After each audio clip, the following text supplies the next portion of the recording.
alhamdulillah, alhamdulillah, alhamdulillahilladzi khalaqal mauta wal hayata liyabluwakum ayyukum ahsanu amala. Asyhadu an la ilaha illallah wahdahu la syarikalah wa asyhadu anna Muhammadan abduhu wa rasuluh la nabiyya ba'dah.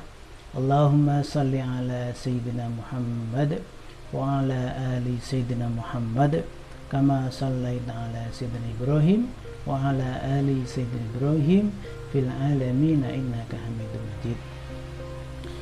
Yang saya hormati Dewan Juri, perkenalkan nama saya Muhsin SM dari SDIT Salman Al Farisi Pati ya. Dalam hal ini sebagai peserta, salah satu peserta lomba karya tulis ilmiah yang diadakan oleh JSIT wilayah Jawa Tengah. Pada kesempatan kali ini saya mengajukan sebuah tulisan ya yang saya beri judul Instalasi Generasi Emas 2045 dengan E-Sirah, upaya mewujudkan generasi yang stylish outside dan savage inside. Perkenankan ya, pada kesempatan kali ini yang berbahagia saya memberikan sedikit ulasan tentang apa yang sudah saya sampaikan dalam karya tulis tersebut. Yang pertama adalah tentang latar belakang masalah.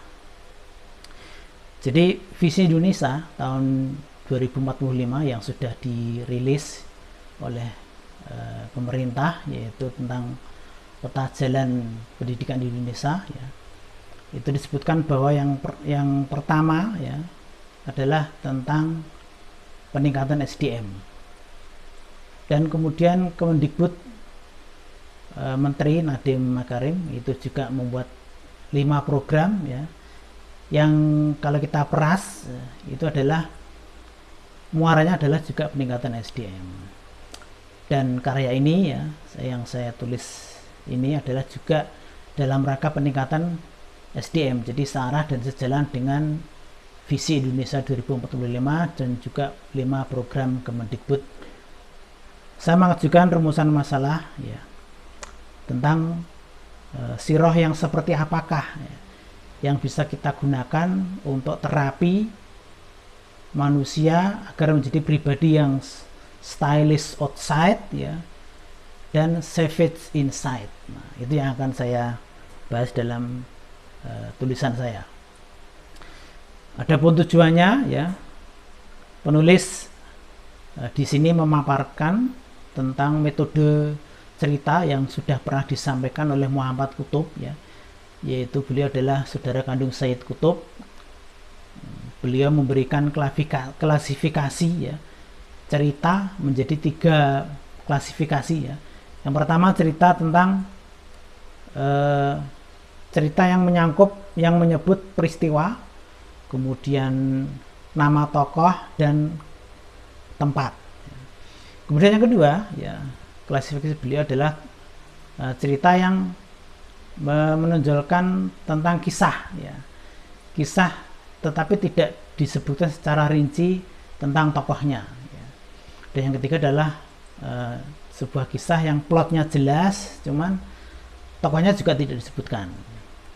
Nah, kemudian dari dari klasifikasi tersebut penulis membuat klasifikasi turunan ya menjadi 2 hal ya, yaitu adalah bagaimana sirah mana yang itu bisa menjadikan pribadi stylish outside ya, dan yang kedua adalah sirah manakah yang bisa kita buat atau berguna untuk terapi menjadikan manusia menjadi pribadi yang savage inside ya.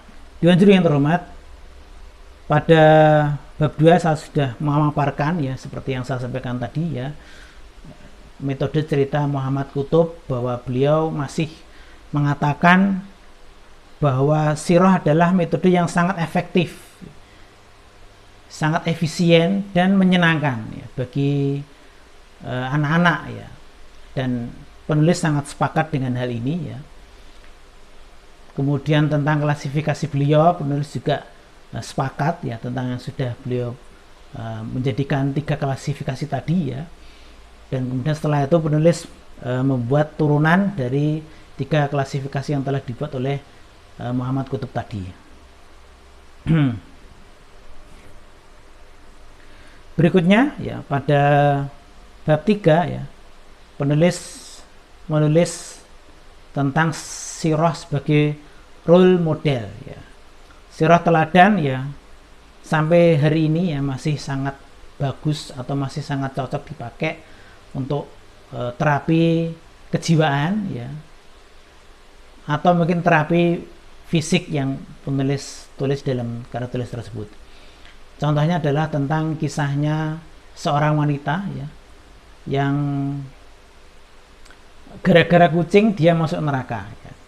Kenapa dia bisa jadi masuk neraka meskipun dia wanita yang taat beribadah ya?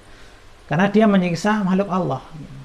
Jadi hubungan dia dengan makhluk Allah tidak baik ya. Dia mengikat kucing itu, tidak diberi makan, tetapi tidak dilepaskan biar kucing bisa mencari makan sendiri ya. Ini juga kisah yang bisa menterapi manusia agar kita tidak berbuat hal yang sama ya.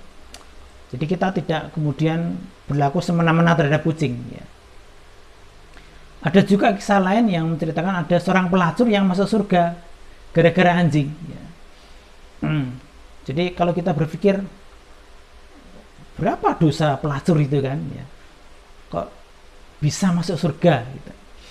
Nah, kalau kita membaca kisah ini kita akan berpikir kita tidak akan sembarangan memperlakukan binatang gitu kan.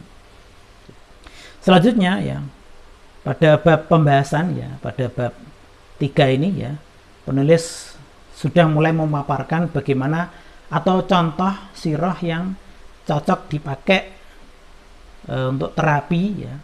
Yang pertama adalah stylish outside ya. Yang kedua pribadi yang savage inside. Nah, kalau dalam terminologi Islam kita mengenal istilah hablum minanas dan hablum minallah. Tetapi dalam hal ini penulis menggunakan istilah yang berbeda agar judul itu kemudian menjadi menarik. Jadi ketika orang membaca judul dia tertarik untuk membaca isinya. Yang dimaksud stylish outside itu ya hablum minanas itu ya. Yang disebut savage inside itu ya hablum minallah itu. Jadi yang penulis maksudnya adalah seperti itu. Kisah pertama yang bisa kita gunakan untuk terapi stylish outside adalah kisah tentang musuh berubah jadi kawan. Di dalam kisah itu disebutkan bahwa ada seorang tawanan ya, itu yang diperlakukan oleh Rasulullah dengan sangat-sangat luar biasa, sangat-sangat baik ya. Berbeda dengan kalau kita dengarkan para tawanan ya di penjara, atau bahkan kalau di penjara-penjara yang sangat kejam itu ya, itu bahkan tidak diperlakukan manusiawi. Sementara Rasulullah memperlakukan tawanan ini bahkan seperti seorang sahabat. Dan tawanan ini juga diberi makanan yang sama seperti ketika dia masih bebas ya. Dia masih sebagai seorang raja. Makanannya sama dengan yang dia makan sebelum dia menjadi tawanan. Di akhir cerita ya, gara-gara perilaku Rasulullah ini ya, yang sangat stylish ya, yang sangat ramah dan sebagainya ya, kemudian si tawanan tadi kemudian masuk Islam. Yang kedua adalah tentang kisah Badui yang kencing di masjid ya. Sama ya, perilaku Rasulullah tidak gerusa-gerusu, tidak kemudian seperti para sahabat yang naik pitam ya, tapi apa Rasulullah ya, beliau memperlakukan si Badui tadi dengan cara yang baik. Dan yang ketiga adalah kisah tentang si tukang batu yang tangannya dicium oleh Nabi. Kisah ini menceritakan bahwa ada seorang tukang batu ya, yang dia tangannya kasar tetapi dicium oleh Rasulullah tangannya itu ya. Kenapa ya? Karena dia mencari nafkah untuk keluarganya, dan itu dinilai adalah sebagai jihad fisabilillah. Berikutnya ya adalah bagaimana ya sirah yang itu bisa kita gunakan untuk terapi savage inside. Adalah kisah taubatnya Malik bin Dinar. Jadi bagaimana perilaku kita agar hubungan kita dengan Allah, hablum minallah, itu bagaimana agar kita bisa maksimal ya. Kita paling tidak membaca kisah ini ya. Kisah Malik bin Dinar adalah beliau dulu adalah seorang yang mabuk-mabukan, suka judi, kemudian makan harta riba ya. Tapi suatu saat beliau bermimpi ya ketemu dikejar oleh ular besar ya. Kemudian di situ ada seorang tua renta ya. Beliau minta tolong tapi orang tua tadi malah justru menangis karena tidak mampu menolong ya. Kemudian beliau ketemu sama anaknya yang sudah meninggal ya di mimpi itu ya. Kemudian anaknya itu menjelaskan bahwa ular besar itu adalah perwujudan dari dosa Malik bin Dinar, sedangkan orang tua renta tadi adalah perwujudan dari amal soleh Malik bin Dinar. Yang kedua adalah kisah tentang Ibnu Ummi Maktum dan iblis ya. Jadi seorang tua yang dia buta ya, yang ditolong oleh iblis. Ceritanya bagaimana? Silakan nanti dibaca sendiri, sangat menarik. Yang ketiga adalah tentang sedekah yang luar biasa. Ini juga kisah yang sangat menarik yang bisa kita ambil hibrohnya bagaimana menata hubungan kita dengan Allah atau hablum minallah. Sebagai penutup ya, saran penulis adalah bagaimana agar setiap sekolah ya itu memiliki media online untuk propaganda sekolah ya, baik itu website, media sosial dan sebagainya, agar dakwah itu semakin berkembang ya, dan anak juga mudah mengakses media-media tersebut agar dia juga bisa dimanapun kapanpun dia bisa mengakses dakwah tersebut. Demikian yang dapat saya sampaikan. Kalau ada salahnya itu dari saya pribadi, kalau ada benar dari Allah Subhanahu wa taala. Assalamualaikum warahmatullahi wabarakatuh.